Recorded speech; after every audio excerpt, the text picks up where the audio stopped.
Hello and welcome. Week 5. Here we are talking about Paul Tillich. Remember this week I am posting 2 videos. I've got one video up already. Well, by the time you hear this one will be up as well, so whatever. Um, and that other video, be sure to watch it, outlines my expectations for and some ideas, examples of final projects, and the proposals that I'm hoping that you'll submit to me in week 6 next week. Please, or week after next, well, whenever. So week 6. Watch that because I've got the stipulations, my requirements from for what I'm wanting to see in your proposals. If you have questions about that, the video clarification, please contact me and I'll get back to you as soon as possible.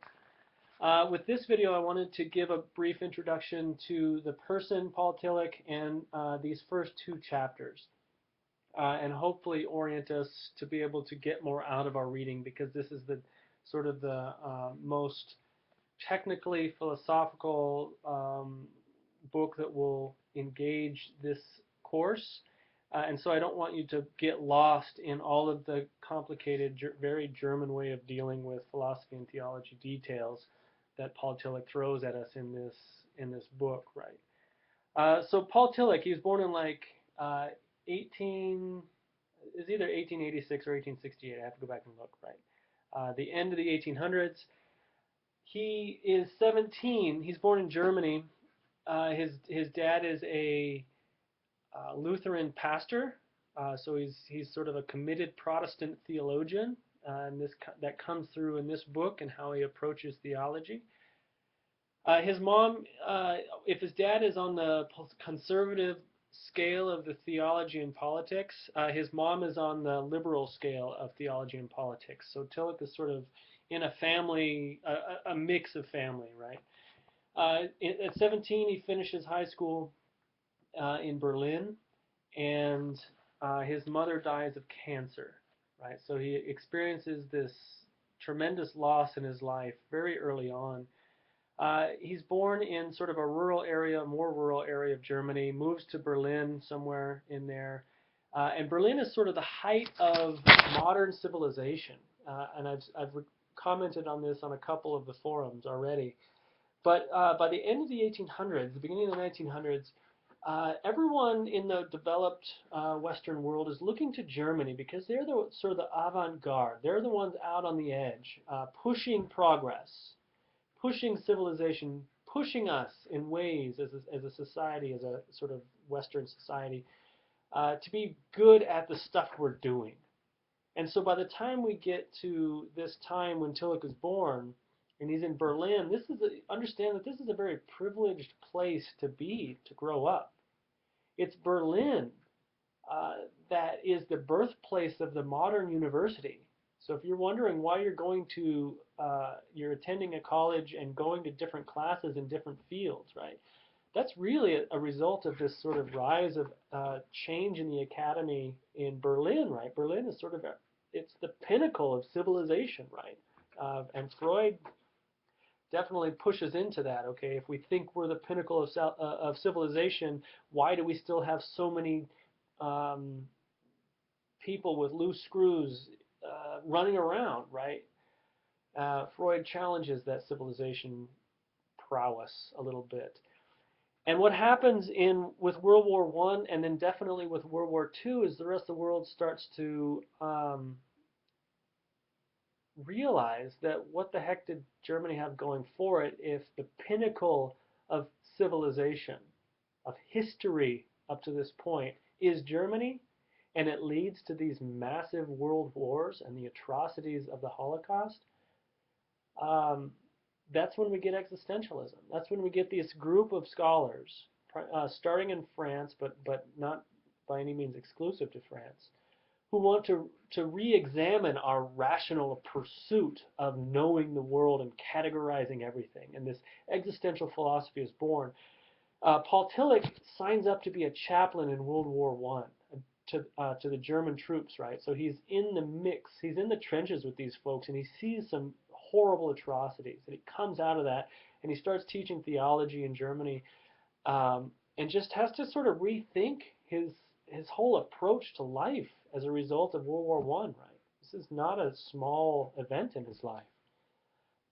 And then World War II comes. And leading up to World War II, Tillich had been traveling around Germany, giving a series of lectures and writing in ways that sort of really heavily criticized a rising German nationalism. And when Hitler comes to power in 1933, the Nazi, whoever's in charge of this stuff in the Nazi party, single Tillich out among others and kick them out of the country. And so here's a dude entirely raised in Germany. This is his homeland, right? He gets kicked out of his homeland. And another German friend who had been to the United States earlier and had a job teaching in New York invited Tillich to come and teach at Union Theological Seminary in Harlem. And that's where he came, and he taught there for the next 22 years, right? But he carries with him this sort of existential angst that the world wars forged within him. He has to go back and rethink everything. And so here what we get, aside from the sort of real clunky, technical, philosophical way that he just talks, right? And tries to communicate what he's doing, you also get a wrestling with a larger dynamic of what it means to be human and what it means to be centered. And he calls this centering faith. On page 1, you'll notice he says, what is faith? He gives a definition to it, right? And he's going to run with this definition through the whole book and try to unpack it because it's really, really, there's a lot in there. Faith is an act of the total personality. What does it say? Sorry.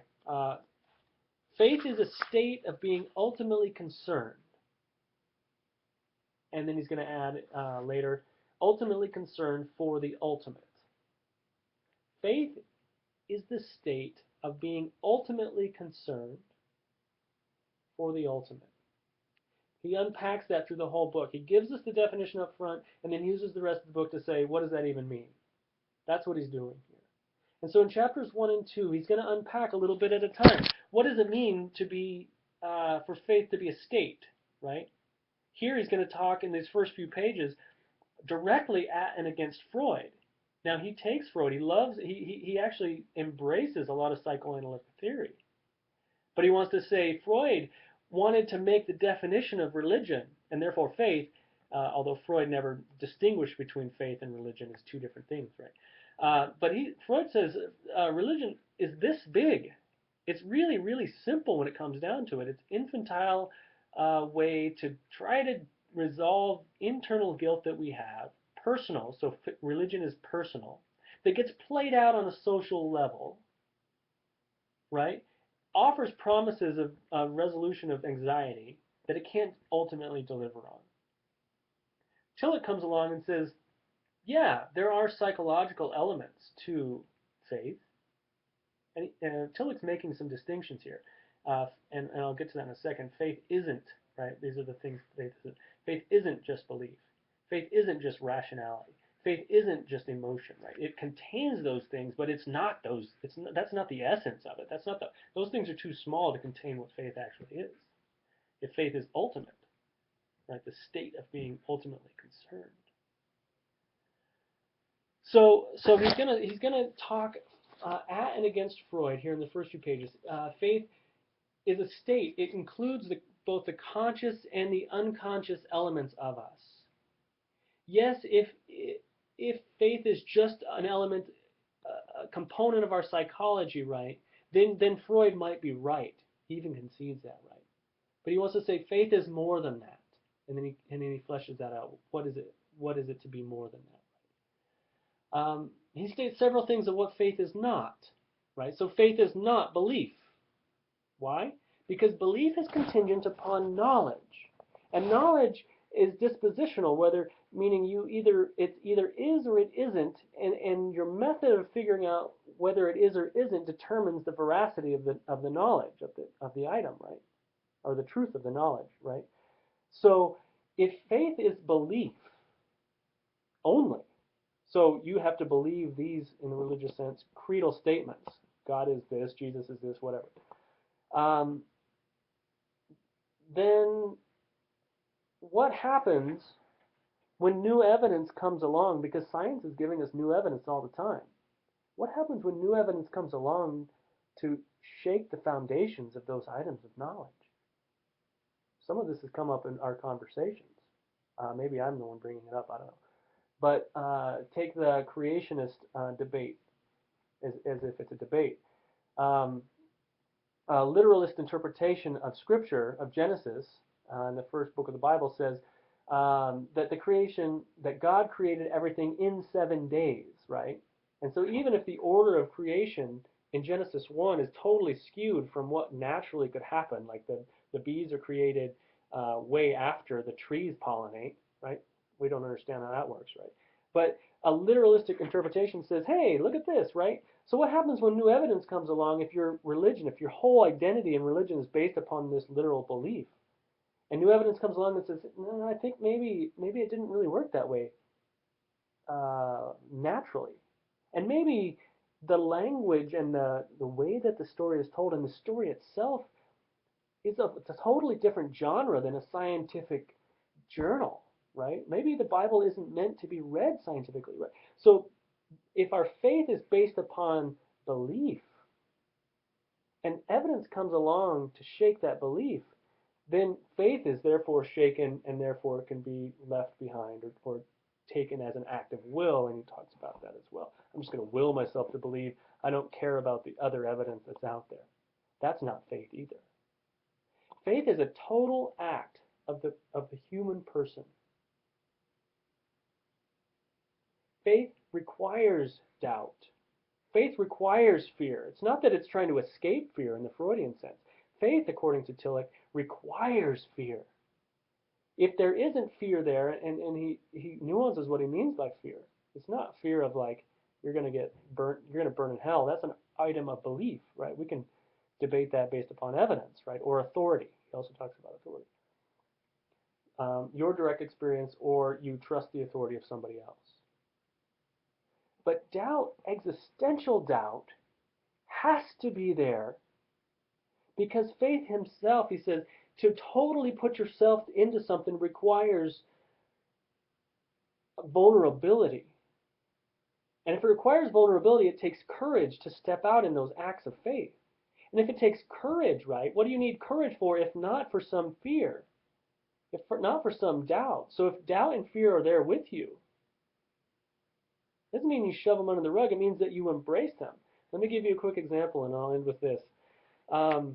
Suppose I want to open a business, right? I'm going to open a motorcycle shop in downtown Denver. And I've done my research. I have poured myself into this endeavor, right? And I had to in order to get the funding and say I secured the bank loan that I needed to open the business, and I've got clientele, and I've been networking around town. I've done everything I'm supposed to do. I've poured myself into this thing, this venture, right? And the night before opening, I sit there in my bed and I can't sleep. Now, why can't I sleep at night? Why can't I sleep that night? Right? It's not because I don't know or that I crunched the numbers wrong. Well, I'm not a numbers guy, so maybe I did. But that's not the reason I can't sleep. The reason I can't sleep is because I don't know if I'm going to succeed. I don't know if, as I pour myself into this, my community will reject it, and therefore I feel rejected myself. I put myself out there, and there's fear that accompanies that. There's doubt, there's anxiety. But I go forward. I have courage to get up in the morning with so little sleep, open the doors, hang the banner, grand opening, right, and just hope for the best. That's existential doubt, fear, and anxiety related to faith. As I become concerned, opening a shop for me wouldn't be ultimate, but as I become concerned for something, my whole being sort of becomes a part of it. And therefore, if our faith, not just religious faith, but all kinds, he's talking about nationalism, he's talking about your trust in the economy, he's talking about all different kinds of things. So the definition that he gives for faith is so broad, he's trying to have a big enough net to capture everything, right? But keep all this stuff in mind as you go through your readings this week. Thank you.